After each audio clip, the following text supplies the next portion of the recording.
immigrants are coming to South Africa, and there's a high unemployment rate, so they're blaming it on the immigrants. Do you think that's fair? No, it's not fair. Okay. Because the people, the native people from South Africa, they I think they have the privilege to be hired, because they are from there, so it's their country. So maybe the other people hired residents because they pay them low salaries, or maybe they don't have a contract. Well, yeah, that's a good point. I mean, if people who live in South Africa and own businesses who are natives in South Africa, and they hire immigrants because they're cheaper, Mm-hmm. Is that right? Is that, I mean, and then the South African people are getting angry. So so what you're saying is perhaps it's the South Africans' fault themselves for hiring immigrants at a lower rate of salary, or Yes. something like that. I see. But it's getting violent there. So what do you think they should do about it? Maybe they protest, or they stop working, or I don't know. I think they protest on the streets against the government's. Well, is rules. the government's rules? So maybe against the government's rules of immigration? Yes. Oh, I see. Well, that would be better than killing people. So They killed people? Yeah, people have died. Oh yeah, people have died. Absolutely. It's a big international news story. Mm-hmm. Yeah. Yeah. Oh, sure. Yeah. And how many people dead? I think about 6 at this point. Mm-hmm. Yeah. I think it's better to protest instead of killing people. Yeah. Kill them. Well, they're not only killing people, but they're setting businesses on fire. They're burning businesses. Mm-hmm.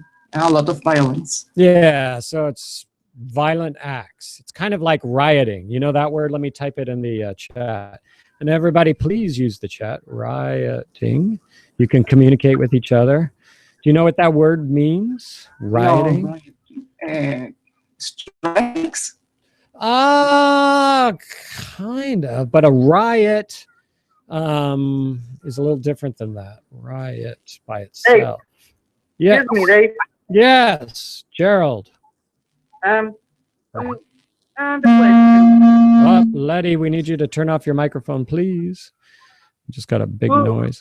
Who is the life in South Africa? Who is? I'm sorry, I can barely hear you. Excuse me? Can you say that? Can you repeat? I can barely hear you. Who is the life in South Africa? Who is the what? The life. Who is the law? I'm not sure. I can't. Can you type it in the chat? I'm not sure what you're asking. Who is the what in South Africa? Or if anyone understands them and can help them out, please let me know. No. You don't understand? Yeah. No, me neither. Yeah, Gerald, can you type it in the chat room? Who knows a public brawl? Oh yeah, riot. Public brawl, yes. Public fighting, that's what riot means. It means, yeah, it's like people fighting and kind of going crazy, out of control. That's what riot is. And that's like the idea of chaos, pandemonia, if you have ever heard these words. Let me write that in the chat too. Chaos, I'm probably going to get that spelling wrong. How do you, hold on 1 second here.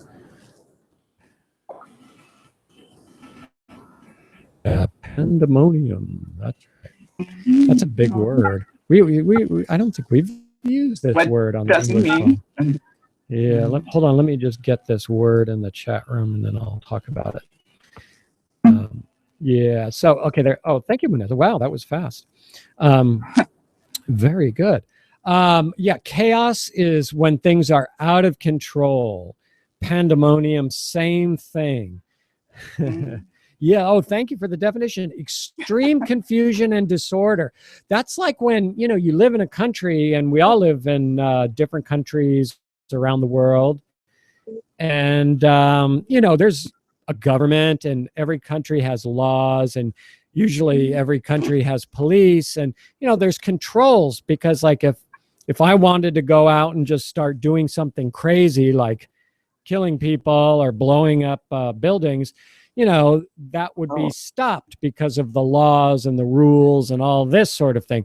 Pandemonium is like when there's no laws, when there's no control, and people just, you know, get out of control and do very bad things. Yeah, the opposite of peace. Exactly right. Emily, that's right. Right. Letty Gar, your microphone is on. Oh, please turn off your microphone.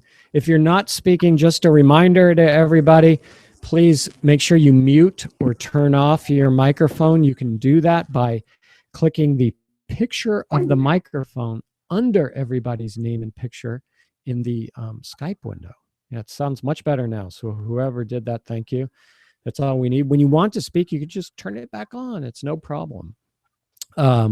Yeah. So, yes, indeed, that's pandemonium. And that's like when a riot happens, it's usually like when things get out of control and the police cannot handle it, and they have to bring in maybe more police or military or something like that. But that's what's going on right now in South Africa. So the question also that I was thinking about when I was learning about this story is, how do all of you feel about immigration? Do you feel like it's a bad thing or a good thing? You know, in South Africa, they're saying they're taking their jobs. Now, some people feel like, oh, that's not really true, that these immigrants are doing jobs that the people of South Africa don't want to do.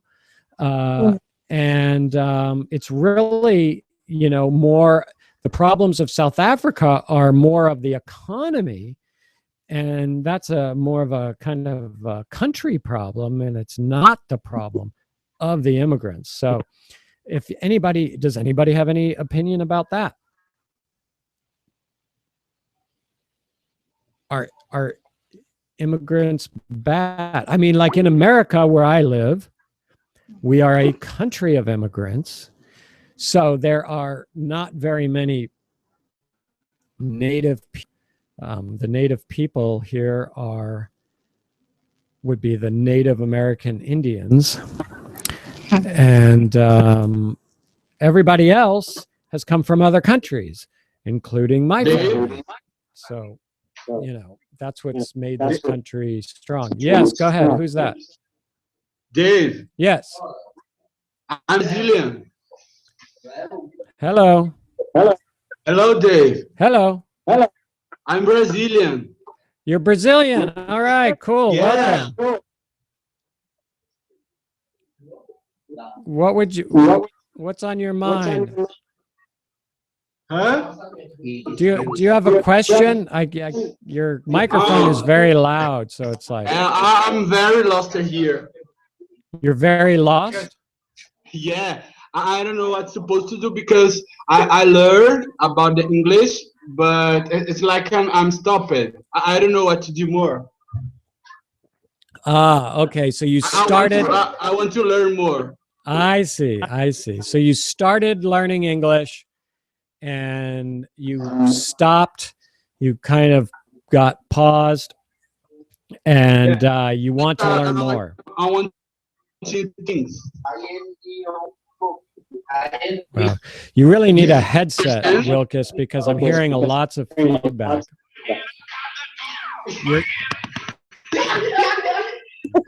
Yeah, he's really a mess. Turn off the Well, microphone. yeah, I know. He doesn't know. I mean, sometimes, as you know, Liliana, sometimes people come on the call and they don't understand that if you're using like a laptop or a computer and the sound is coming out of your speakers, it goes right back into your microphone, and then it makes a lot of mess. You know, it messes up the call for everybody. What he's asking is, you know, he's a newer learner of English, and he kind of stopped his progression with English, and he wants to know what to do. And if I could get him back on with him being quiet, let's see, where is he? Wilker Santos. I'm going to ask him to turn off his microphone. I mean, he was like really loud. He was probably talking right into his microphone. Okay. Wilker, just keep your keep your microphone off. We need you to turn your microphone off because I'm hearing feedback and it's very loud. But one of my suggestions is this. Try to find as many opportunities to speak English and have a positive attitude when you speak it, because it will get frustrating.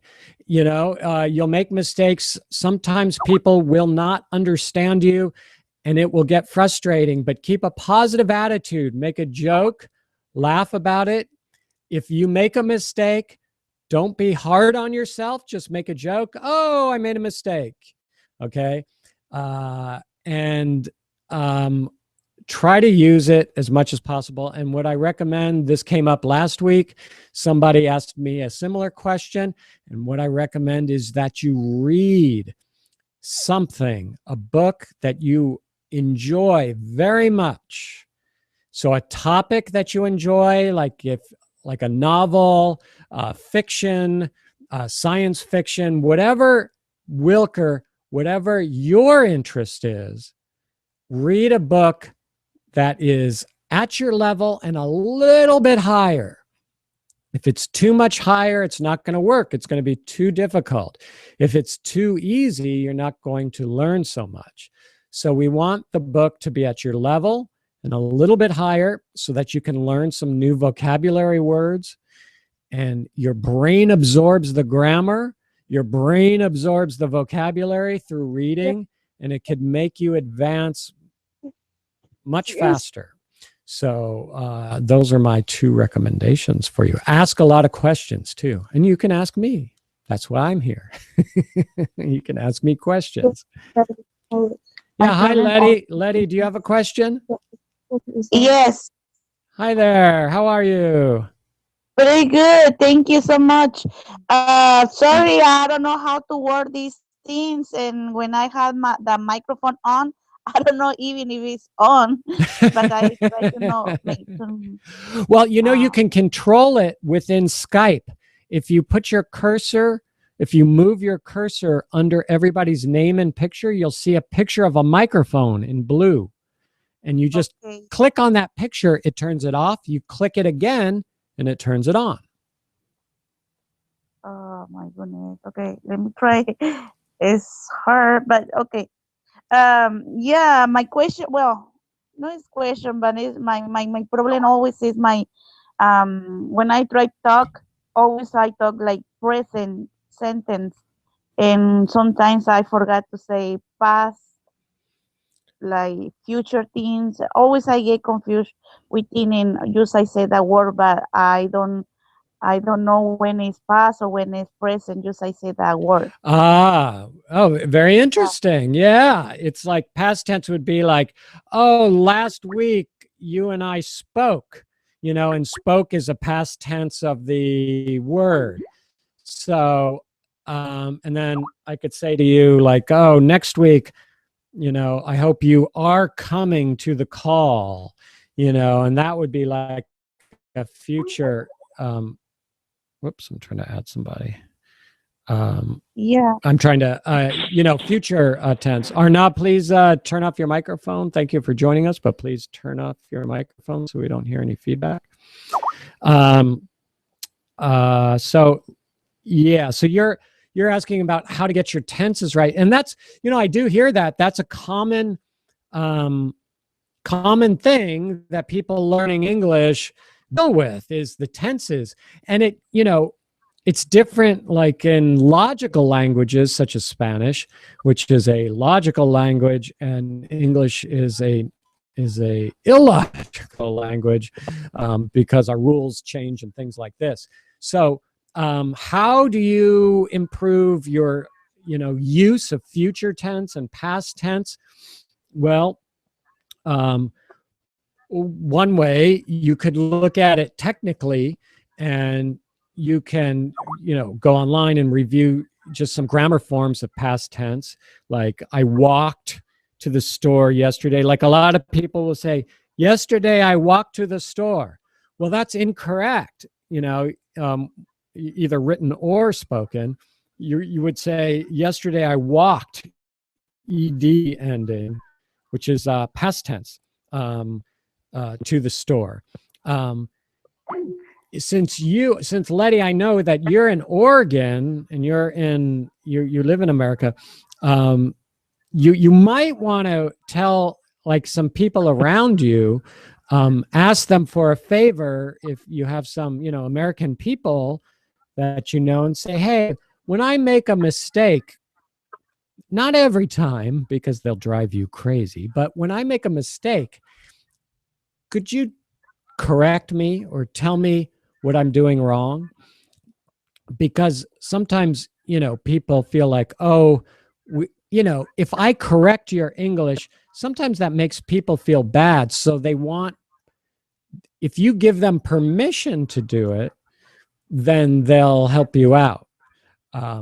So that's one thing you can do. But again, you might want to tell them, don't do it too much, because sometimes I've seen Americans, they correct you like all the time, and it's like way too much, and it'll drive a person crazy. So yeah, and my problem is that I work in when all people speak my native language, right, and it's hard for me. The only ones is my supervisor speak English, but now with the time she started speaking Spanish, she learned Spanish, and now it's hard because she wants to learn Spanish and I want to learn English, and it's hard. And sometimes she correct me, but other people don't, and make me feel that I speak good English, but other people have more confidence to say to me, you know what, this is wrong. Tell me, and that's when I start change the word. Right. Or my grammar is wrong too. Okay. Yeah. Right. Well, okay. So I think you're talking about your work situation, correct? When you go to work? Yes. Yeah. So, okay. One thing I also recommend is that if you have time, and hopefully you can make time for this, is that you join a group outside of work. And okay, I'm getting some noise from somebody's computer. I don't know who that is, but I'm getting, sounds like a phone ringing or something. I don't. It's Gerald. Gerald, please turn off your microphone. Okay, maybe we solved it. Or I think Amelie. Oh, okay, maybe that was. Sometimes it's hard to tell who it was. Anyway, if you go to meetup.com in America and around the world, they're very popular. Okay, Gerald, turn off your microphone. Please turn off your microphone. Please turn off your microphone, Gerald. I can hear the sound coming from your microphone. Thank you. There he goes. Okay, meetup.com. I'm going to type it in the chat. Okay, turn off your mic. Gerald, you have to turn off your microphone. Please. You could join a group, Letty. And these there's so many different groups in Meetup. They could be a book reading group. They could be any interest in the world, like maybe you want to, it's an exercise group and they go walking or running, I don't know. There's a group for any kind of interest that almost anybody has. So if you go there, you will be with more people who are native speakers of English. And so they will speak English at the group, and they will most likely not ever speak Spanish with you. And what you need to do, Letty, is just be confident and don't be afraid that, you know, you need to improve your English. Just be friendly with everybody, and everybody will enjoy you, and speak with them, and it would be great English speaking practice for you. The other thing, Letty, is like I just told the other gentleman, I forgot his name, is to read every day. And that's maybe the part I left out to him. And you don't, when I say read every day, it doesn't have to be for a long time. I realize in the world we live today, things are very busy. We have to work. After work, we're tired. And we have many responsibilities. So we live busy lives. But if you read as little as 10 minutes a day, but you do it every day, it's the consistency that matters. And you read something at your level, maybe a little bit higher, your grammar, your spoken grammar and your written grammar will improve. So your tenses, past tense, future tense, Thank you so will much help. for that. Okay, you're welcome. You're welcome. All right, great. Good question. I don't think I've had that question in a long time about the tenses. And it's true. I mean, I work with students from all over the world, and yeah, the past tense and future tense is difficult and is different, because in other languages, their language is not structured that way. So they just use one tense. So very good question. Hello. Hello there. Hi, Amelie. I have a question. Yes, thank you. And you're calling us from Hong Kong, so thank you for joining us. It's very nice to have you here. When I trying to read a novel, I met many new words that I don't know. I don't know their exact meaning.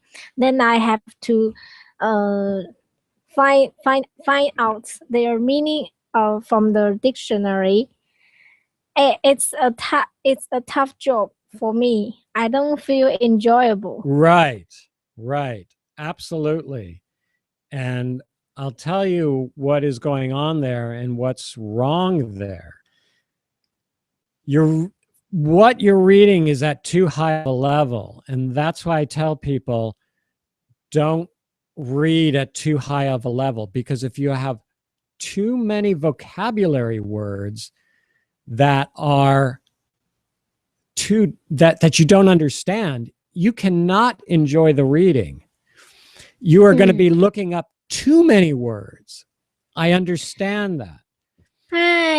I think I've noticed this problem, so I bought a American how to say, it's a reading book for Americans students, people whose age is between 10 and to 14. Okay. So, but I still found it difficult to read. Right.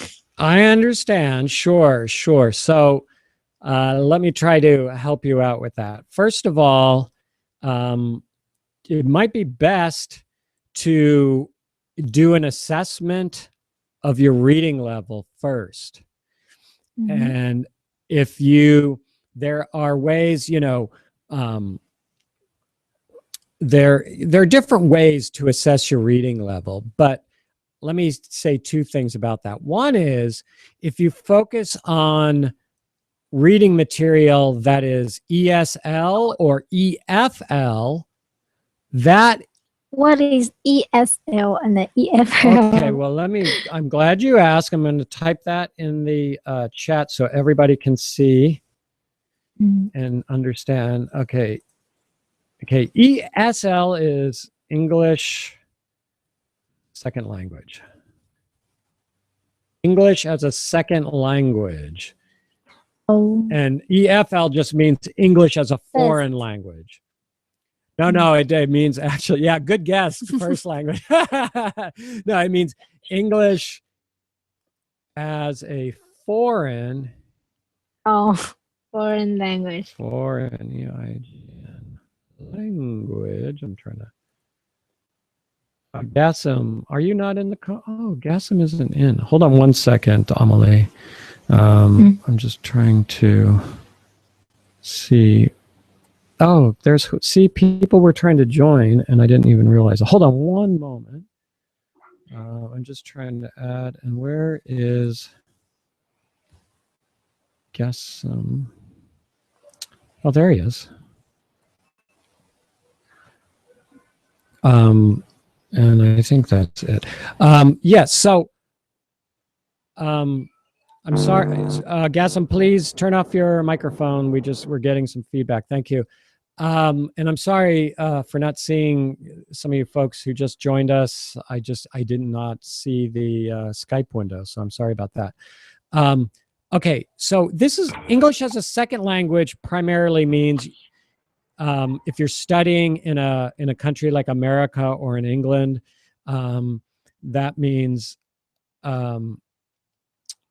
you're in your native language and you're studying English as a second language in that country. If you're studying in your native country like Hong Kong, you're studying English as a foreign language.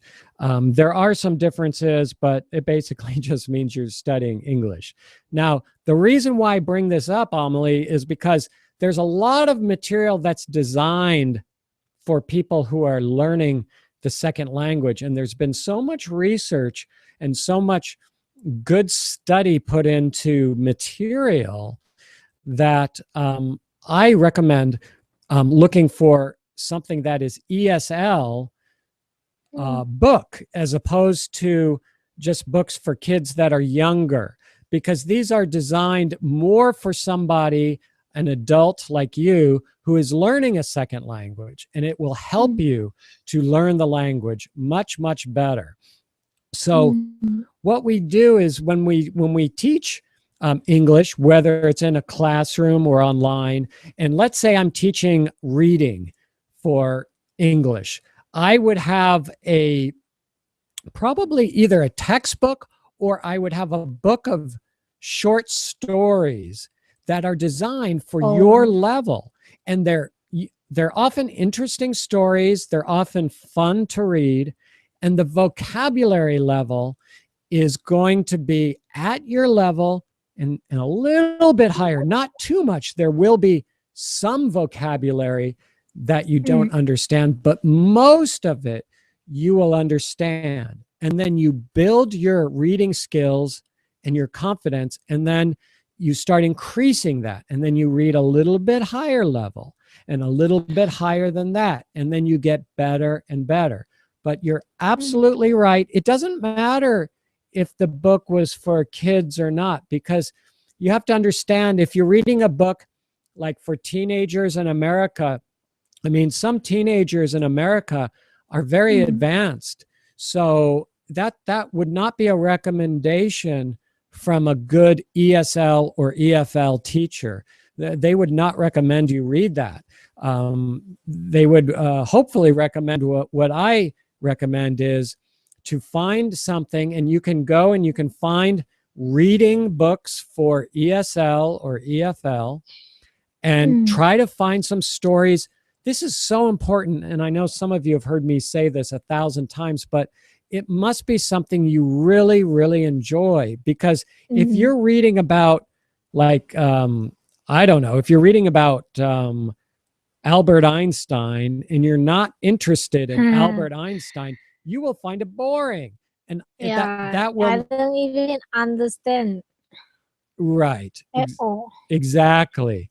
So I recommend you do some research online for ESL, at a beginner level reading. And you could find either websites, you could find those for free, and they will have some stories on them, or you could buy a book. Okay. Okay. I got it. Yes, you're welcome. You're welcome.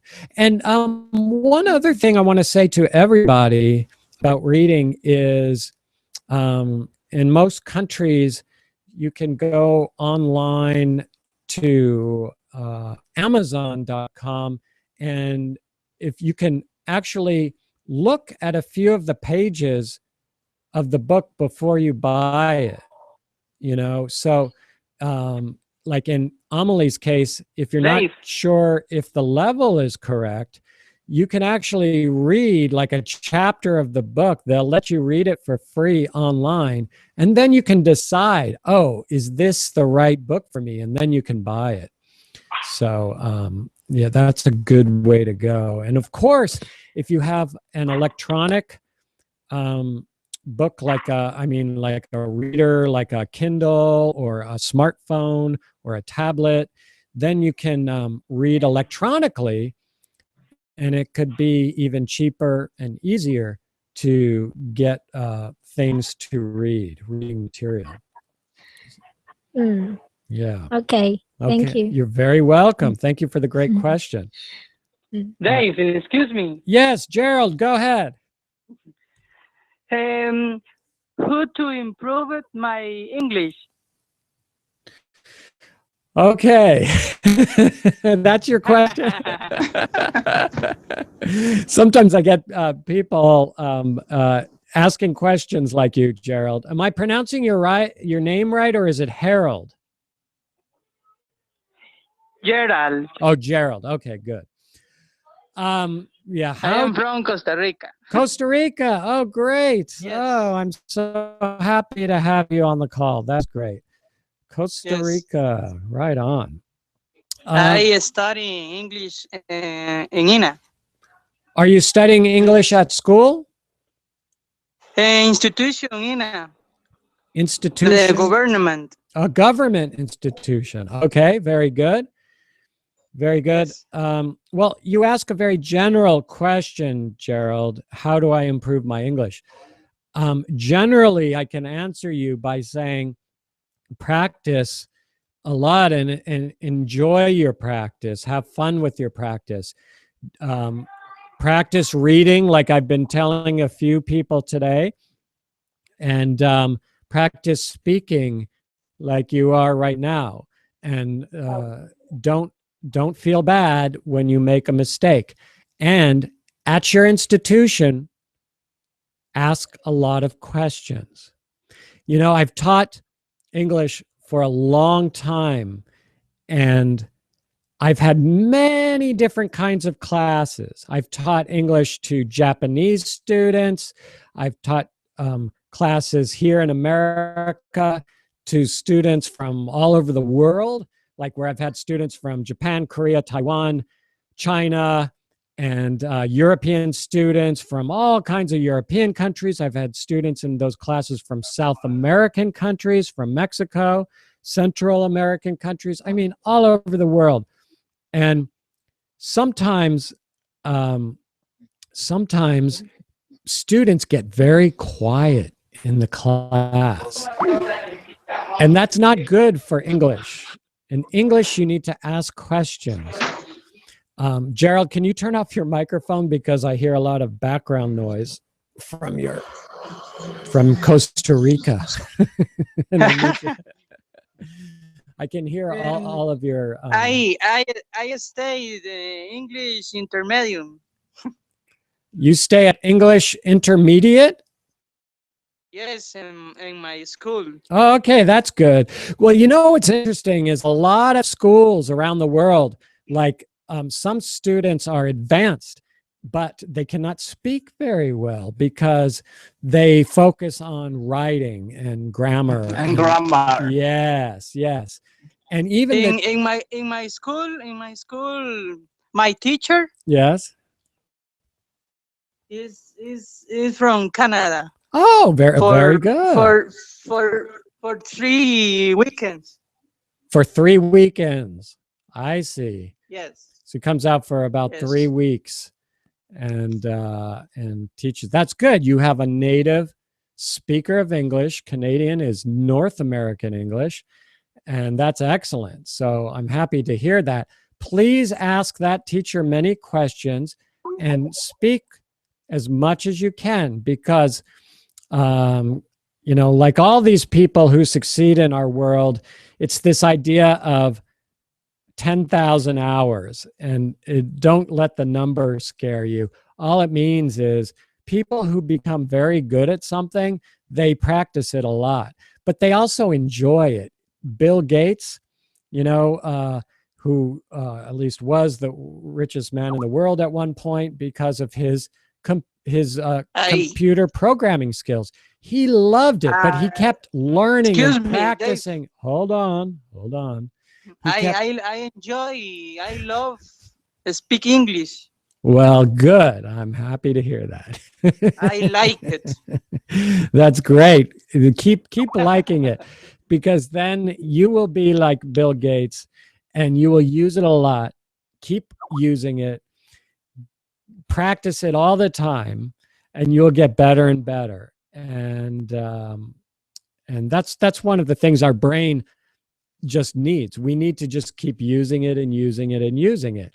And what happens to some English learners is this: they want to learn English. I have a lot of students who say to me, Dave, I want to learn English, but I'm not doing anything. Well, a lot of them get discouraged, you know, and it gets hard. Or maybe they had a class and a teacher made them feel bad, or the students in the class were better than them, so they felt bad. This is all the psychological aspects of learning a language, and you can't let that bother you. You have to keep it positive. You just say to yourself, not yet. Okay, I haven't got to where I am yet, but I'm going to keep working on it. I'm going to keep trying, and I know I will succeed eventually. I just need time. And you got to understand that everybody learns differently. So somebody may advance very fast, whereas somebody else may advance slowly. That's the way the world is. Our brains function differently. We have to understand that. But we just keep trying. We keep putting out the effort. We will make mistakes, but we keep going forward. Okay? So that's what we need to do. Hi, guys. Hello, who's that? And Dave, in my class, yes. In my class, see the videos, the pronunciations. Yes. Yours? My videos? Yes. Oh, that's great. Oh, I'm so happy to hear that. Como pronunciation, E. Yeah, the E. Yeah, right. Yes. It's great. Oh, I'm so happy to hear that. Well, thank you so much for telling me that. And keep up the good work.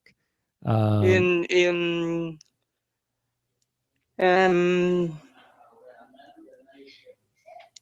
the tomorrow and the Monday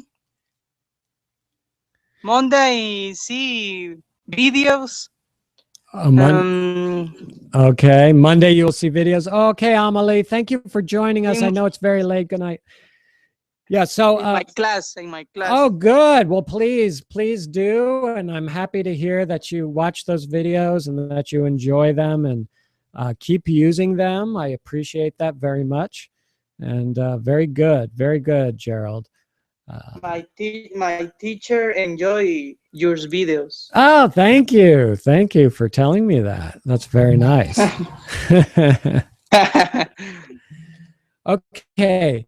Now let's I think there was another, just hold such a board. Oh yeah, Emily was saying in Chinese students, we hold boring vocabulary books every day, not keep reciting. Yeah. Yeah, I know. You know, that's the thing. There's been a lot of advances in teaching English, but the thing is, around the world, there hasn't, you know, a lot of these schools are not using these advancements, and they do use a lot of bad textbooks, and they use a lot of boring and old methodology. And there is so much better methodology today for learning English. And see, that's why a lot of people stop learning English, because they have bad classes. And those bad classes make people give up. And, you know, it's too bad. I've told some of you I've studied Mandarin in Taiwan, and I'll tell you, the classes were just terrible. I mean, these people, there's this guy who came out of Columbia University, Teachers University, and he runs this huge program in Taiwan, and he puts his degree everywhere, and he says how great he is because he came out of Columbia University from America and Teachers College. He has like the worst Mandarin school I've ever seen in my life, you know, and he just used his degree to get a job that probably pays him a lot of money. Why you think it's the worst? Oh, well, I don't know if it's the worst. What I'm saying is it was just very low quality, and their teaching, their teaching methods were very antiquated, and they didn't know what they were doing, and it was like they just had a high dropout rate from Western people. And he came from a top-rated Western university, and it was just very disappointing because I know the university, I know Columbia University, and I know Teachers College, and I know they don't teach that method there. They don't advocate what he's doing. Then what they did there? What did they do there at Teachers College? Yeah. Oh, Teachers College is one of the preeminent school for teaching methodology. And what they do is they talk about communicative ways to teach. When you have somebody at a low level, how do you teach them? Because teaching somebody at a low level is much different than teaching somebody at an intermediate or high level. And they use a textbook there that is just very old, very antiquated. They also use a system like in China, when they teach English, they use pinyin. But in why? They are from West. Yeah, well, no, but the thing is, what I'm saying is he is a Taiwanese man who studied in the West, and he came back to Taiwan, and he did not use anything he learned. The only thing he used was his degree. Maybe he is proud of himself for mixing the Western teaching methods with Chinese style teaching methods. Oh, he's not using any Western style teaching methods. He's not using any Western. He's only using, and when I'm saying Chinese, I'm saying more of a Taiwan, not so much China, because China actually teaches better than Taiwan. Yes, they do, because they use pinyin, whereas in Taiwan they use bapava, you know what I'm saying? They don't use pinyin in Taiwan, so they use a different system, and they use a very, very old book that is just I know. Terrible. You know, my Mandarin, I have a Taiwan accent. Oh, do you? Yeah, because Hi. Okay. Somebody wanna talk. Hello. Hold on, Gerald. I'm speaking with Amelie. It's okay. I don't have important. No. Go ahead. Finish what you were saying, please. Oh, Oh, I'm sorry, I forgot what I was. You said you have a Taiwan accent. Yeah, I have Taiwan accent. I know I know that if a person have Taiwan accent, it's hard for them to speak Mandarin well, and let alone to say English. Well, I You mean, know? did you live in Taiwan, Amelie? I don't live in Taiwan, but my the place I am living is next to Taiwan, across to how to say Yeah. you know, Taiwan and the Chinese mainland. Mm, there is a sea or what? Yes, I know. Yes. Yeah. My province is It's close. Yes. yeah. I understand. I understand what you mean.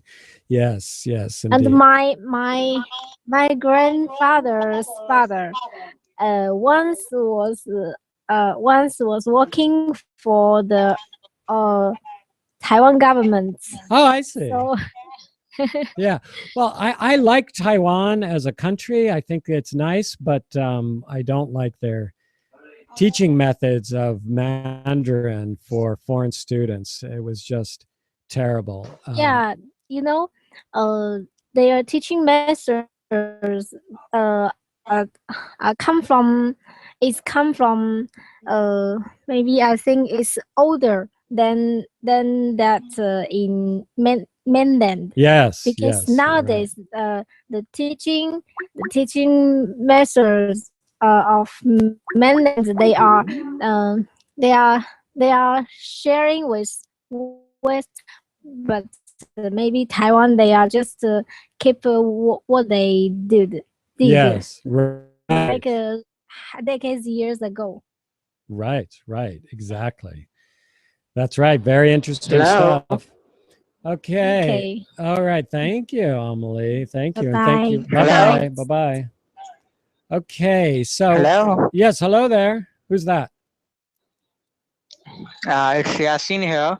Hi there. Do you have a How are question? you, Dave? I'm very well, thanks. Nice to meet you. Tell us where you're from. Yeah, I'm from Pakistan. Okay, very good. Pakistan. And so is Yeah. Muneza. Yes. Do you have a question? Yeah. Yeah, I have a question. My question is, what is the difference between British English and USA English? Because a lot of people problem in university, their vocabulary is used in British English. So how we can easy to use English, British or USA? Yeah, well, it depends. It depends largely on you and what you're going to be doing with your life.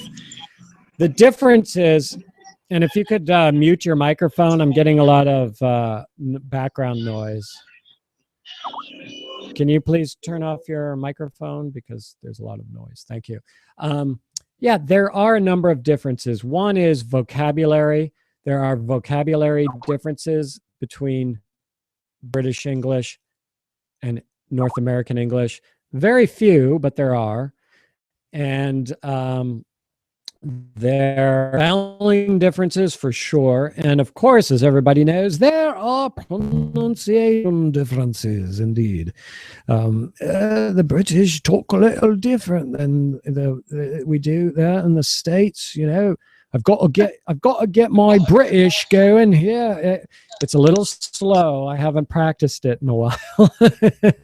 So, you know, these are the major differences. And I try to tell people not to worry about them so much. And yes, as Wasim says, I don't know if you call it robotic R, but it's a strong R that we have in North American English, and that's part of the pronunciation differences. But would you like to give it a try, Muneza? We would love to hear you. She says she can do British. Okay, let's hear you, Muneza. Go ahead. Good to cool you. It's very good. It's more. It's very good to call you, darling. I've noticed that these guys are like they ram their mouth more. Like I thought to call you. Yes, right. I thought to call you. I thought to call you, and I thought it would be very nice to have a call today. There you go. Yes, you're getting it. That's right. But you know, for the most part, like sometimes students ask me what is better to focus on, British English or North American English. And, you know, I don't want to tell you one way is better than the other. Some people grew up studying British English, and I think that's fine because you're going to be understood for the most part by North Americans and vice versa. If you study North American English, most people who are from Britain or, you know, countries influenced by that flavor of English will understand you fine. Sometimes people say that they can understand American English a little easier than British English, but that may be just on a case-by-case basis. So it's going to be up to you and what you want to study and focus on. Okay. I'm taking questions. I don't know if anybody had a question in the chat room, but you can ask questions now, and I'm going to also post another news thing. We talked about the immigrant thing, and oh yeah, here's an interesting one. This was Where are you from? Where am I from?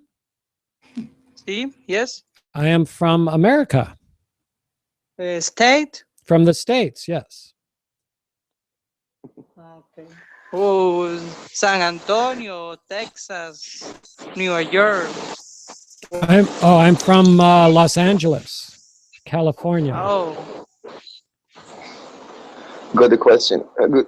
How are you guys? I miss you all. How are you, teacher? Hi, very well, thanks. Nice to speak with you. Where are you from? I'm from Iraq, teacher. I'm Hassan. Oh, Hassan from Iraq. All right, great. Thanks for joining us. Thanks, teacher. Thanks so much. I have a question, teacher, please. Yes, go ahead. When I speak with from someone from Mississippi, I can't understand him very well. And when I speak with you or other one, I can't understand him very well. What is the problem? What should I do? Yeah, well, when you talk, is that your mic? I hear music in the background, so can you please turn off your mic, whoever has the music on in the background? Turn off your microphone, please, whoever has that music on. I'm not sure where it's coming from. Okay, so Hassan is asking, he spoke to somebody from America, and they're from Mississippi, which is a southern part of America, and he said he can't understand them very well. So yes, they have a southern accent in Mississippi, which is much different from the way I'm talking, you know, like from the South, y'all going down Mississippi. Yeah. And they'll talk differently.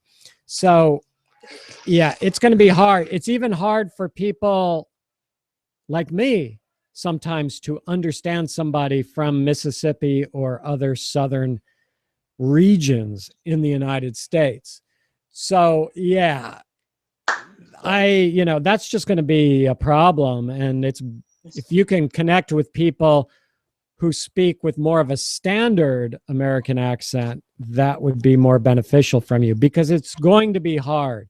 What's interesting, Hassan, is like sometimes people will comment on my videos and they'll say, oh, this guy is saying isn't right, or he's saying this wrong. You know, they're commenting about me, saying that I'm wrong. And they're saying, I don't speak that way and I'm American. Yeah, well, first of all, Gerald, can you turn off your microphone, please? Gerald, Excuse me? can you Excuse me? turn off your microphone, please? Okay, Right. excuse me. Okay. Excuse me. There he goes. And the thing is, first of all, being American does not mean you use the language properly. As I said before, we're a country of immigrants, so people come here from all over the place and have accents. Secondly, even if you were born in America and grew up with English, that doesn't mean you're using the language correctly. And thirdly, that doesn't mean you have an education in linguistics and language acquisition and all these other aspects. So I find it, I usually let people make those comments on my videos because, sometimes it starts an interesting discussion. But the thing is, the people in the South are using a non-standard form of English. They're using a Southern form of English. And yes, it will be very difficult to understand. And I don't have any advice for you. If you're very interested to speak with that person, you can ask them to try to speak more clearly without a Southern accent, but they may not. Yeah. They may get angry. I don't know. I mean, it depends on the person. Some people will try, but like if you watched an American newscast, a national newscast, that's basically a standard American accent. But you go to the East Coast, people talk like, hey, I'm from New Jersey, I'm from New York, how you doing there? They talk. Some people actually do talk like that. Harder for me to understand, yes. In the South, hey, y'all, how you doing? You fix and make some lunch for us? You gonna go down there, eat some hamburger, get some lunch, and we're gonna sit down, have a good old time, have some beers, and talk about the rodeo. I mean, I don't talk like that, but I really can't understand you. Yeah. Exactly, he's exactly like you. Yeah, that's it. No, I know. So thank you so much. Yeah, you're welcome. You're welcome. I always tell my students to try to focus on a standard American accent. It's just much better way to go. And I don't want to confuse my students either, because sometimes teachers will introduce Southern accent into their class, and I don't really agree with that. I think it just confuses students. If a student is very, very advanced, maybe I would do that for fun, but that's about it. Yeah. Okay, so I'd like to add something. Oh, Wasim, yes. Wasim, go ahead. Hello. Hi there, Wasim. Tell everybody where you're from, Wasim. Hello, guys. My name is Wasim, and I'm from Pakistan. Pakistan. All right. Wow, we have 3 people from Pakistan today. That's great. All right, go ahead. What did you want to say? All right. Yeah, so David, English is according to that person who's asking the question, English is a rhythmic language. So in English, when we talk in English, so we stress content words and we de-stress function words. So people having a lot of difficulties in listening due to a lack in the knowledge about function words, how to reduce the word. Like we say, for example, a sentence, she could not have made her flight, even if she had run. So in this sentence, if you look at only 3 content words are there, and these 3 content words require me more time to pronounce them. Like she couldn't have made her flight, even if she ran. So 3 content words are there, and all of the rest of them are function words. So function words in English create a lot of difficulties for people to understand native speakers speaking English. So this kind of problem, in English occurs most people. The reduction of syllables. You're breaking up, Wasim. English is called. Wow. He's sounding like he just took some acid, or I took some acid, and I'm listening to him. Your line is dropping out, Wasim. But you bring up a very good point, and of course, I agree with you 100%. When we speak English, we stress content words, and we tend to, oh, and his line just dropped out, but he might come back on. So, for example, if I say, I'm driving to the store to get some food, I'm going to stress I'm driving to the store, the content, you know, this is a noun. It's a major subject of my sentence. I'm driving to the store to buy some food. I'm going to stress store and food. Driving, I'm not going to stress it. To, not going to stress it so much. I'm driving, and then we even reduce it. Like he was saying, I'm going to drive to, I'll say to the store, but I say it so quick you don't even notice it. I'm driving to the store to get some food, I'm reducing those words, but I'm going to stress store and food. So he brings up a very good point, which is stress those words, because stress is part of your production, part of your speaking skill.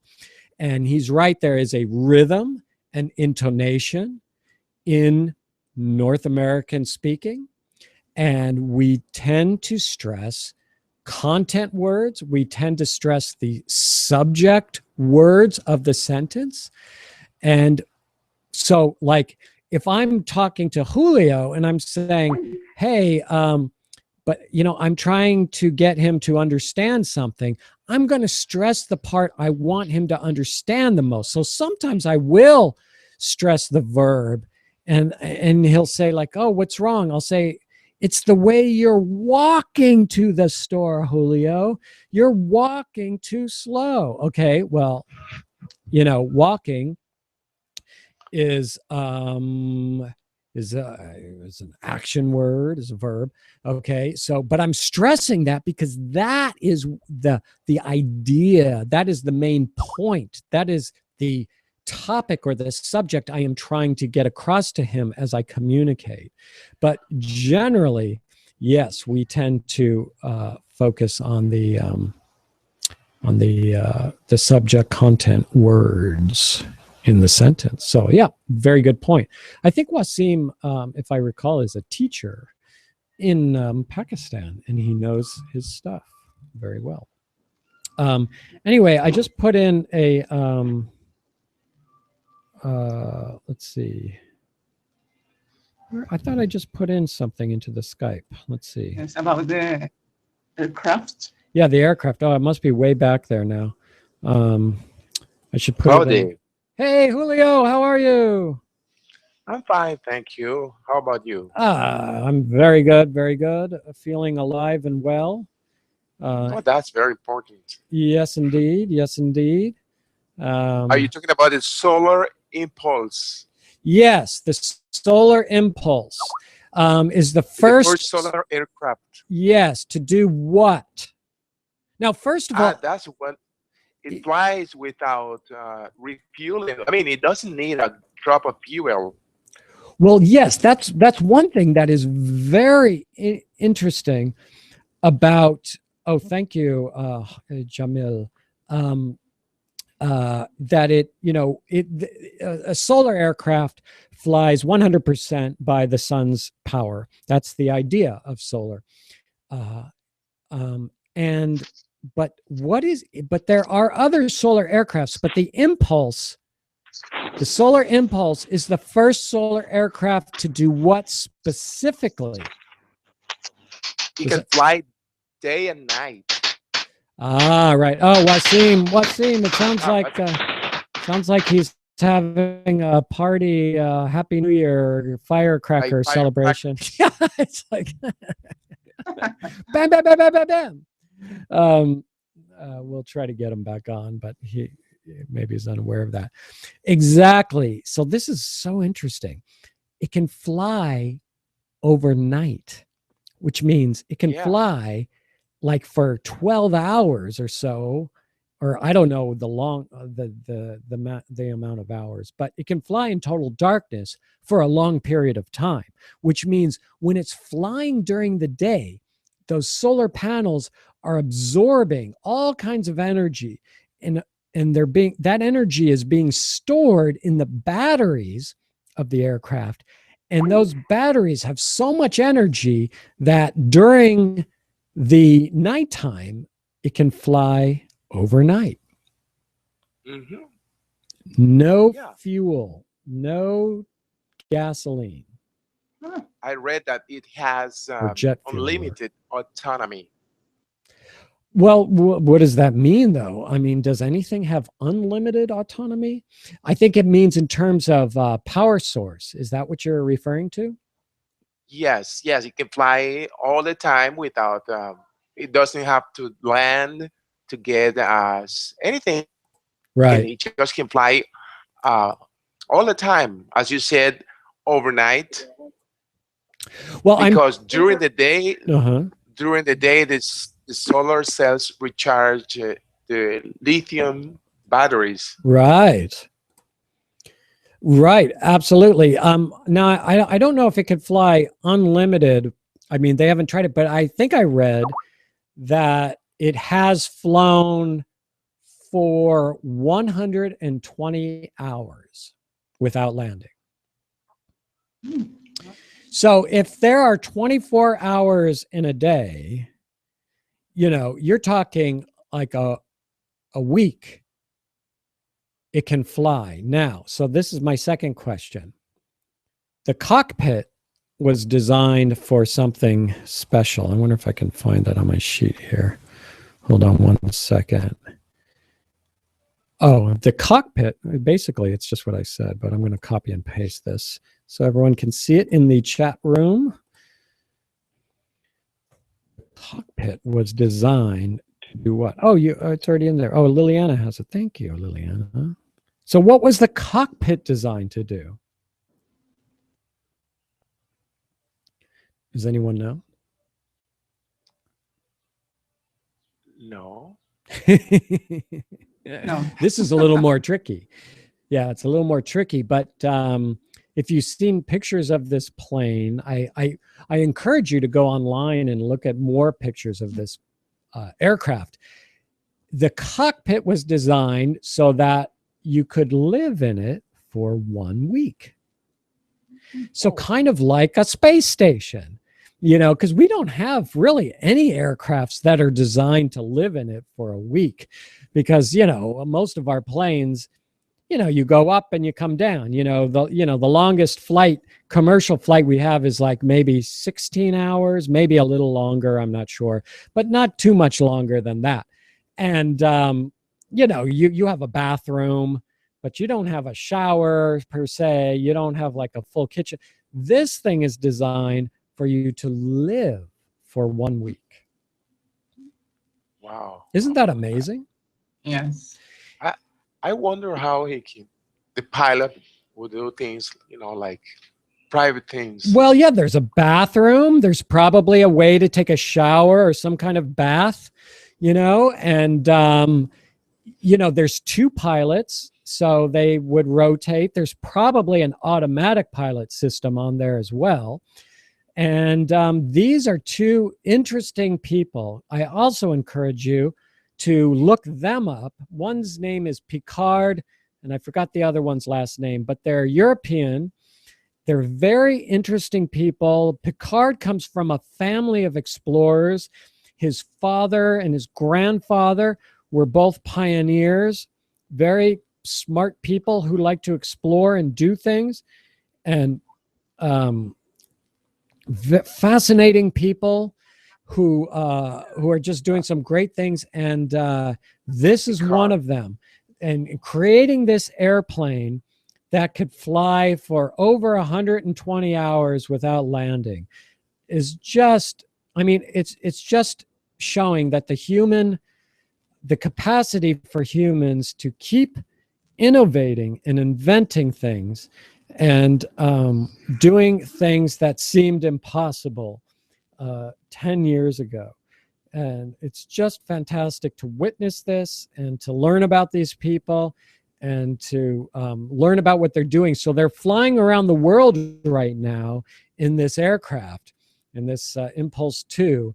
and they're stopping at different countries, and these countries get to learn about the aircraft and learn about what they're doing, and it's just fantastic. So Dave, accolades go out to them. Yes, Liliana.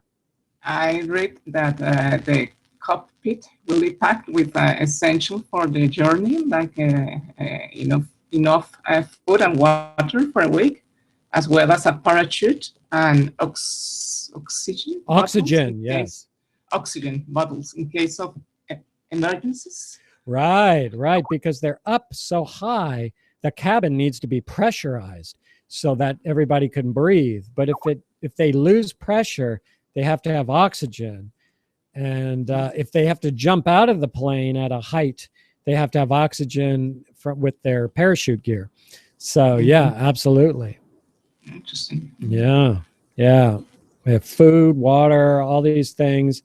They obviously have a bathroom, and I wonder if they have I don't know if they would have a shower, some kind of, in the space station, they bathe themselves, but they have to they do it like with a sponge or something. I'm not sure. They wipe themselves. They don't take a shower because a shower doesn't work in space, and they have very limited area to do that sort of thing. So they, some of these people have been up there for 6 months. Can you imagine being somewhere for 6 months and you just basically take a towel to wipe yourself? That's how you clean your body. But and brushing your teeth is hard to do. It's like a whole different thing there.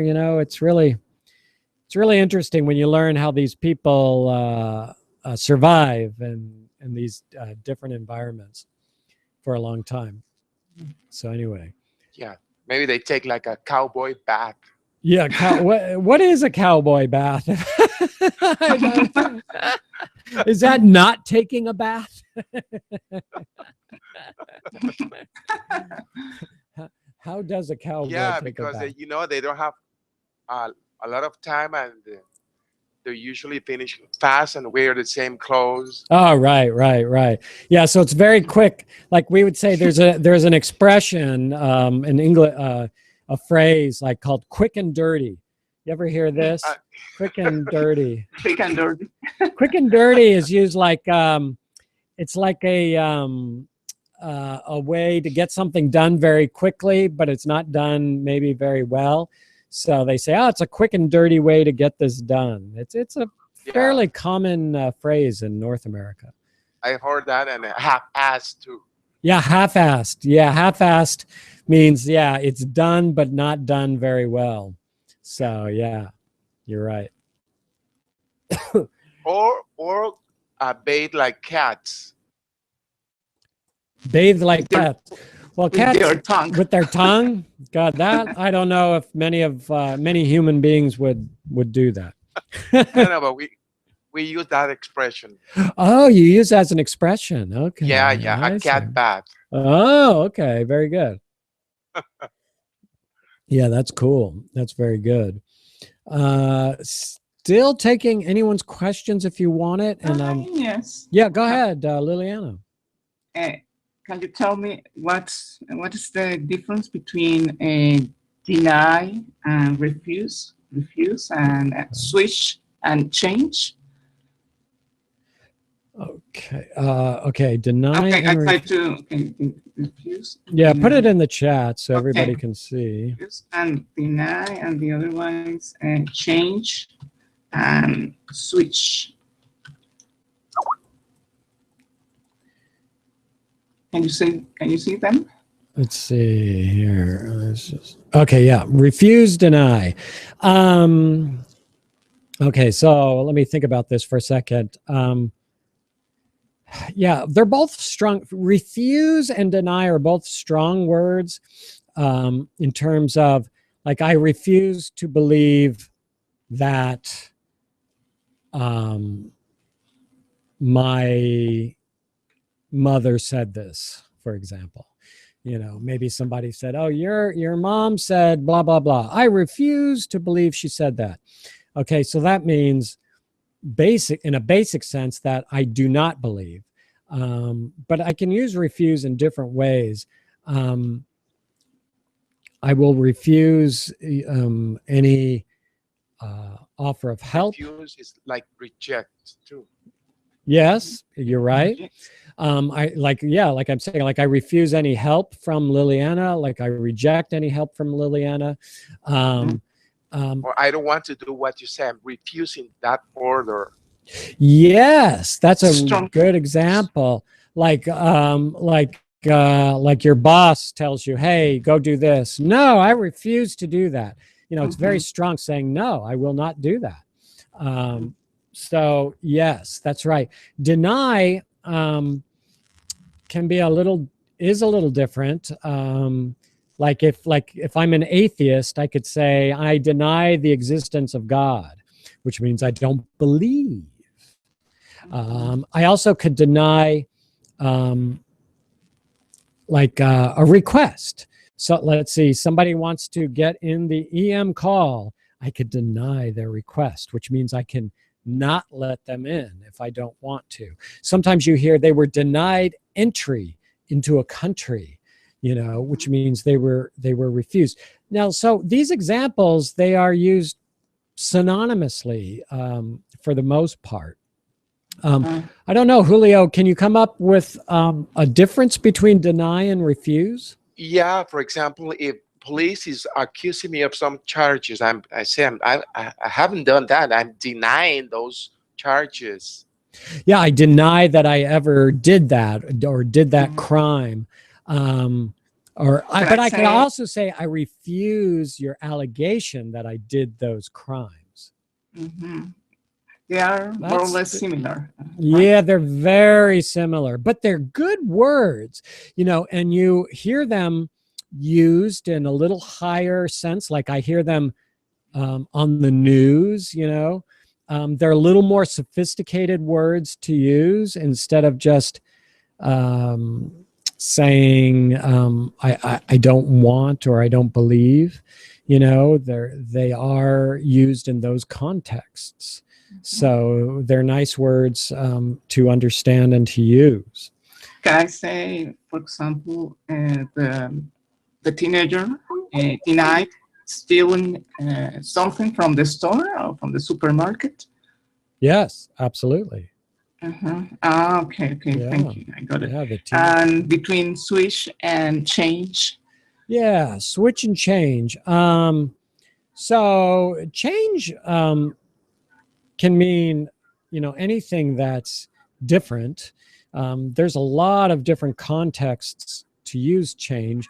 I'm going to change my behavior. I'm going to change my clothes. I'm going to change the way I walk to work. Switch. Oftentimes in switch, it has to do with just two different things.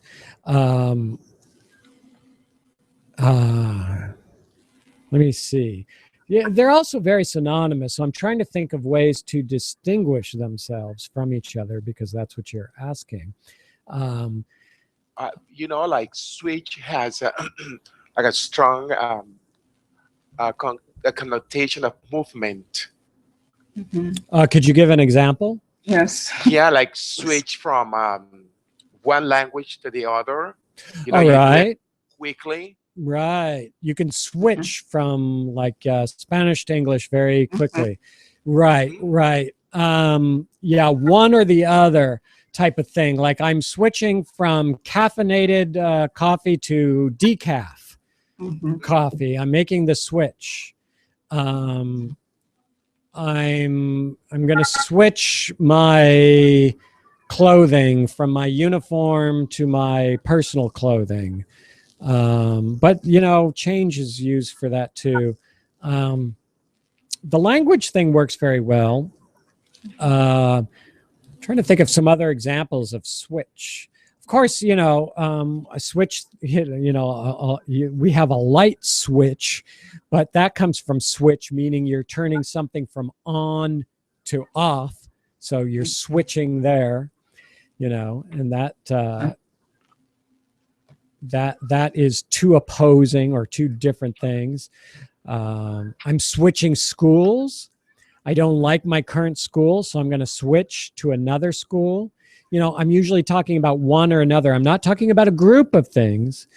Change means like I could say like over the years, I changed from being a vegetarian to being a carnivore to being a vegan to A change in your life.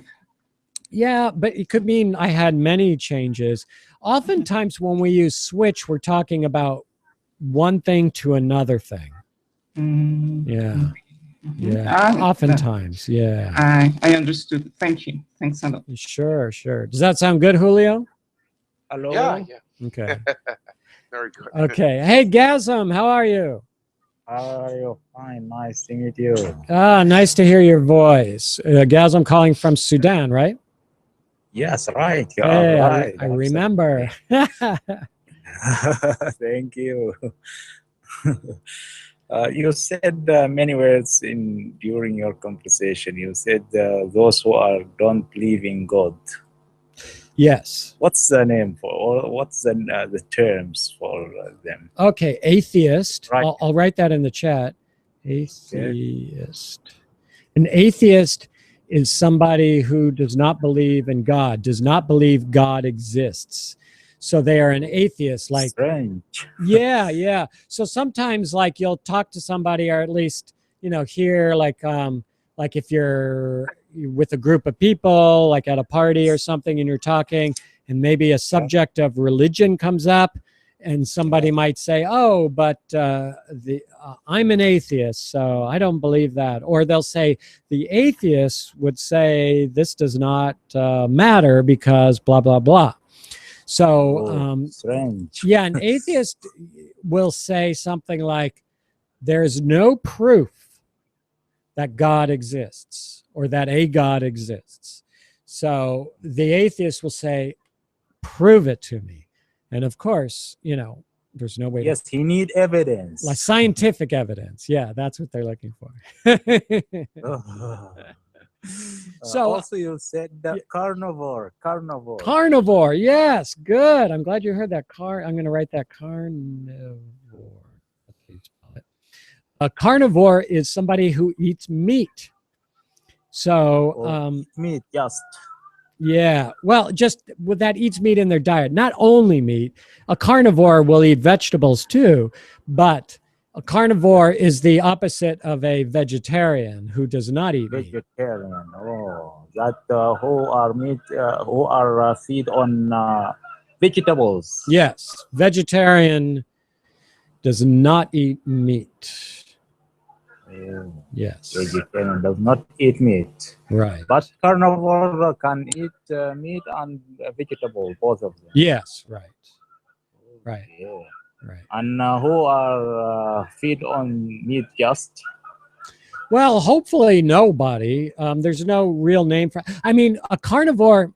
Actually, the term is used more widely with animals. So there are many animals who are carnivores and they only eat meat. So like lions, leopard, and yes, lion. exactly. Exactly. And there were, like when we studied dinosaurs, some dinosaurs were carnivores and some only ate plants.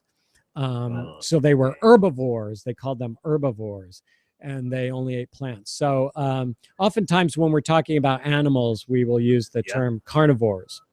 Carnivore. Yes.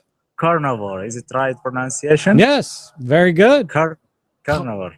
Excuse me, I interrupt you. I said, or I wrote in the text here, my friend is his name Imad Morsal. Send you request to add him to our conversation group. Oh, okay. Unfortunately, he said you aren't add him to the conversation group till now. Could you add him, please? Let's see. I don't see him. I'm looking on my list here. I don't see an invitation. What's his name? His Skype name? Imad. I-M-A-D. I-M-A-D. I don't see it. Let me try to search for him. He has to send me a text. I-M-A-D. Yeah. Is it Mursal? Yes, Imad Mursal. Okay. Yeah, from Sudan also. Okay, so thank you very much for your response. You're welcome. You're welcome. Let's see. Imad. Oh, here we Also, go. yeah, you add him? Yeah, I just did. Okay, thank you. Yes. Also, you said or you talk about impulse solar plane. Yes. And I heard some strange information about living inside it for a week. Yes. Is it truly? Yes, it is. It's designed. The cockpit is the area where the pilots fly the plane, also called the flight deck. And this whole area is designed for two pilots to live for 1 week. And live for 1 week. yes, and this plane can fly nonstop. I think so far it has flown for 120 hours without landing. So that's almost 7 days. That's like a 5 days. But in contrast, with its speed, it is very slow. Oh yeah, well, is it designed for that purpose? Oh, it's not designed for speed. We have plenty of aircraft that are designed for speed with jet propulsion. This is designed to show that a solar airplane can exist. Not only can it exist, but it can do some amazing things with today's technology. So to have an aircraft that can fly for that length of time is an incredible advancement in solar and in aviation technology. Yeah. In advance, it will be as a commercial plane. Well, I'm not sure where it will go. I think in the future, we may have some commercial flights that are either partially like a hybrid, solar powered, and then, solar powered. But you have to understand for a lot of spacecraft, they use solar energy. And for these folks to have an aircraft this large and be this light, it's a very light aircraft. They have to design it in such a way that the batteries are light and that the materials used for the building the craft are light, and that they're using a technology that works, and they're proving that it does work. So this is a great advancement for humanity, that we're doing bigger and better things with our research. Okay. Yeah. Also, can turn to grammar. Could you explain us what's the difference between the I forget what I wanted to ask. Well, we usually, if we talk about grammar, it's only spoken grammar because we don't get into writing here. But if you have a question about spoken grammar, that's fine. No problem at all. But we do need to wrap things up. We're nearing the end here. So if anybody has any more questions, this is the time to ask before we say goodbye. Yeah, Liliana. No, it's in terms, it's about pronunciation. Could you pronounce these words that I wrote on the chat, please? Let's see. Okay, so the words you have in the chat room are fasten. Okay, so these are interesting words because they have like a T that you don't hear. So fasten, just for everybody listening or watching, it's spelled F-A-S-T-E-N. You do not pronounce the T. You pronounce it fasten. Fasten, without T. It's silent. The T is silent. Fasten. Mm-hmm. And the same with mortgage. It's spelled M-O-R-T-A-G-E, but it's pronounced mortgage. Mortgage? Yeah, like a G. Mortgage. Like M-O-R-G-I-G-E, something like that. Mortgage. So I typed it wrong. It looks like mortgage, but it's mortgage. Okay. Thank you. Oh, okay. There you go. Is the T silent here? Yes, the T is silent, so you pronounce it mortgage. Yeah. What Yeah. does it mean? That's an awful word. It's an awful word. Why? Yeah. Could Well, you- Gazam wants could you to know why is it an awful? What does it mean? Do you want to try to explain, Julio? Oh yes. Go ahead. Suppose you have a house, but Yeah. you don't have you can't pay. Okay, you want to buy a car, but you don't have money, so you go to the bank, and the bank lends you money, but you have to leave your house, like as an insurance or something like that you're going to pay. So you mortgage your house. Okay, mortgage my house to bring or to brought me the to car. get money to buy a car. If you don't pay the fees, They you take lost. they take the house. They take your stay house. with the house. It's a good business for banks. So Thank you for explanation. yeah. Mortgage. So mortgage. Right. I think this word can be dealing during the finance or something with finance or in bank issues. Yes, absolutely. Yes. Mortgages are the way banks make most of their money.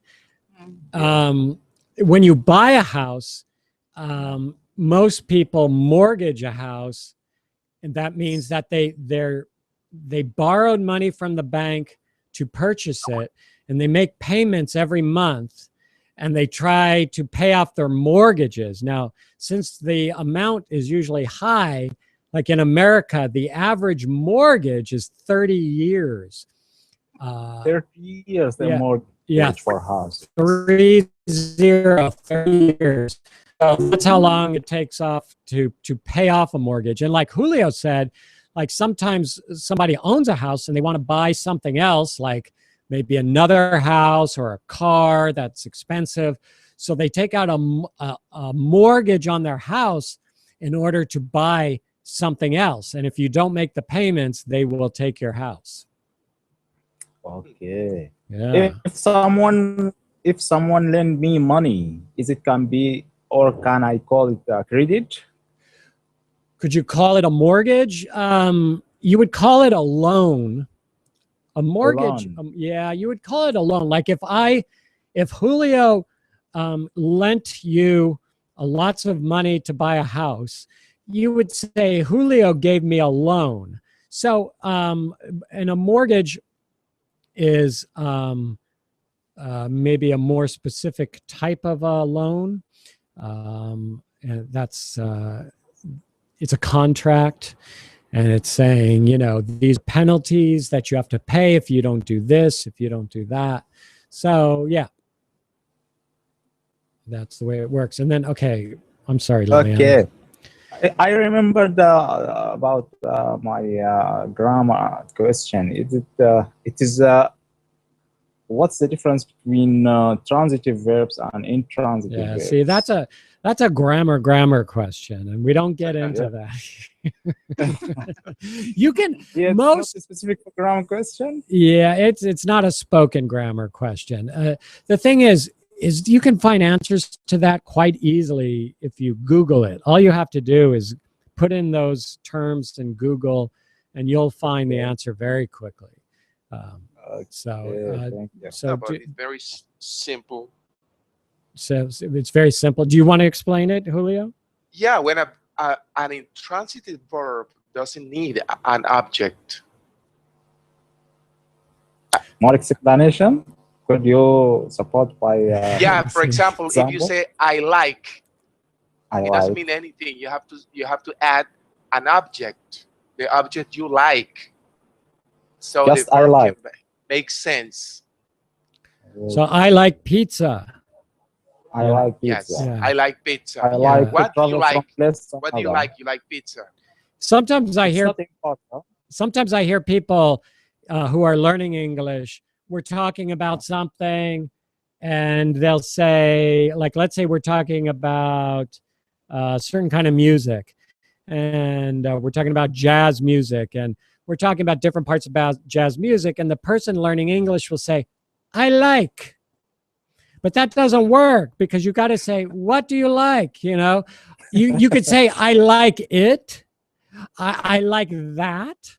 Or you could say, I like jazz music. I like John Coltrane. You know, but you got to say something. But people who learn English often will say, I like. But that is incorrect. You don't just say, I like. Yeah, and some other verbs, like, for example, run, they don't take an object. You can say, I run every day. Yes. I run every day. Something that you do by yourself. I run. Oh, yes. Yep. What do you, every day it's they say, what do you do for adverb time. fun? I run. You know, what do you do for a hobby? I run. Anyone runs for you. You run for yourself, only for yourself. You do something. Liliana, when I run, I'm also running for you. Is it an idiom or expression here, teacher? Oh no, that's not an idiom. That's not idiomatic. Like if somebody asks me, "Oh, what do you do for a hobby?" I run. You know, that's what it means. Yeah, that's right. Okay. Yeah, and some verbs are both transitive and intransitive. But as David says or said, you can Google that and you find more information. Yeah, that is right. Okay, thank you. Dave, could you please pronounce the other words for me? Yeah, sure. Before you finish the call. Absolutely. Let me just get back here. Let's see. Whoa. Copy them again. No. I got them here. Okay. Okay. So the other word you have is butcher, and that has a T in it, and you don't pronounce the T, butcher. It's like a glottal stop. Butcher. I'm going to the butcher. And yeah, can you try to say it, Liliana? Butcher. That's right. You stress the first syllable or the second? The first. Butcher. Butcher. Yeah, the first. Butcher. I'm going to the butcher to get some steak. So what's a butcher? The place when you can buy meat. Yes, kind of meat. Right, and usually a butcher is also a profession. Some people will say, I'm a butcher, which means I cut meat for a living. You know, that's my job. Yeah. Profession. Yeah, profession. Yeah, butcher. You know, usually when we're talking about meat, we're talking about cows, you know. The meat seller. The meat what? Right? The meat seller? Meat seller, yeah. Well, it's the meat cutter. Meat cutter. Yeah, the one who chops up the meat, who takes like a whole cow and knows how to cut the cow. You know, so it's you know, you have to learn how to do that. It's not easy to do.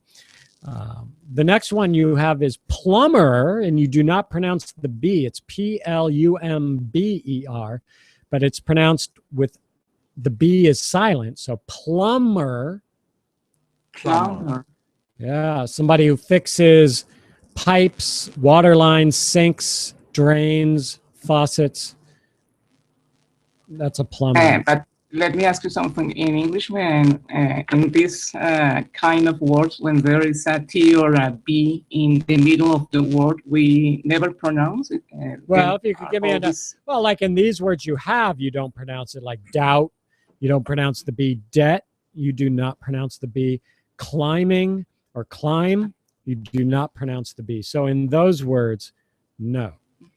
I would not say. But not always. Not always, no. This is the most difficult to know. I know that. Well, that's the thing. When I say illogical language, this is part of it. The spelling is illogical, you know, because in a logical language, those letters would not be there, but they are in English. Mm. Yep, that's right.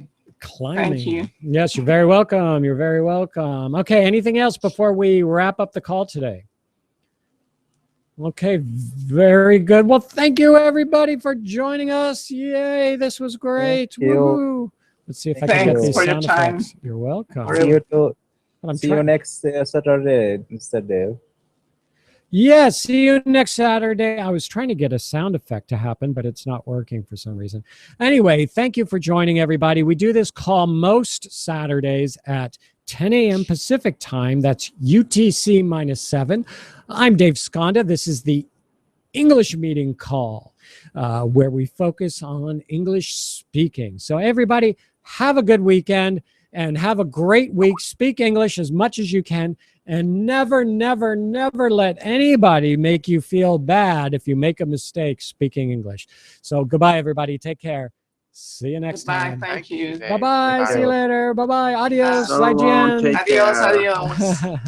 Das Das vidanya. Das vidanya. Bye-bye, everyone. All right. Okay, so there we go. We just finished up the English meeting call. So if you're watching, please join us. We do this call, like I said, most Saturdays at 10 a.m. Pacific time. If you're in a different time zone, just Google it. Find the different time zone to 10 a.m. Pacific time on most Saturdays. Right now, we're in UTC -7. And this is an English discussion class and discussion debate, and people from all over the world join. So I'll see you next time. Thank you for watching. Thank you for joining the EM call. I'm Dave Skonda on YouTube at English Meeting with Dave Skonda. I'll see you next time. Bye-bye.